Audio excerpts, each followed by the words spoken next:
Pelatihan Smart Sector Project Based Learning seluruh unit pelaksana teknis pusat Ditjen Bina Lapotas dengan total pendaftar kurang lebih 9.396 orang dan telah tersaring melalui asesmen peserta menjadi 3.326 orang peserta yang terbagi menjadi beberapa paket pelatihan di masing-masing UPTP.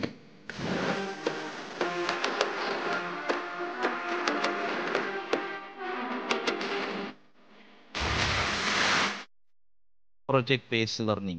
Project Based Learning kita ambil sebagai tema program pelatihan kita karena kita ingin pelatihan yang dilakukan di balai-balai itu menggunakan contoh kasus real. Jadi mohon nanti Kepala UPTP, para instruktur benar-benar memperhatikan kasus yang akan dijadikan project untuk pelatihan adalah kasus real. Semoga bisa difahami juga oleh teman-teman dari industri. Kita berharap ada kolaborasi.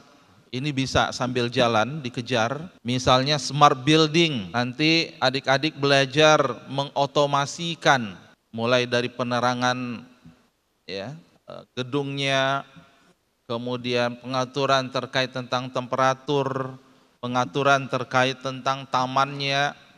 Case-nya di mana? Sinilah kesempatan dibuka dari industri yang bersedia ditempati untuk dijadikan case. Dan kita berharap ini satu kolaborasi yang harusnya saling menguntungkan.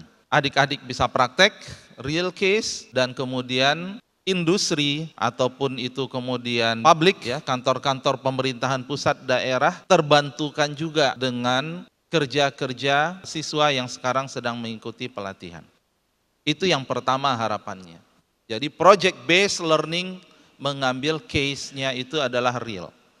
Silakan dieksplor apakah dari industri, dari pemerintahan pusat daerah ataupun ya, instansi-instansi levelnya itu adalah desa, kelurahan, ya, semuanya bisa digunakan. Adik-adik ketika lulus pelatihan bisa mendatangi perusahaan. Saya bisa bantu loh Pak mengotomasikan bangunan sehingga lebih hemat energi. Apapun ya. Yang penting case-nya real. Karena kita memang melihat kebutuhan ke depan untuk mengatasi yang disebut dengan adanya mismatch antara lulusan institusi pendidikan dengan kebutuhan industri, kita jembatani dengan project based learning.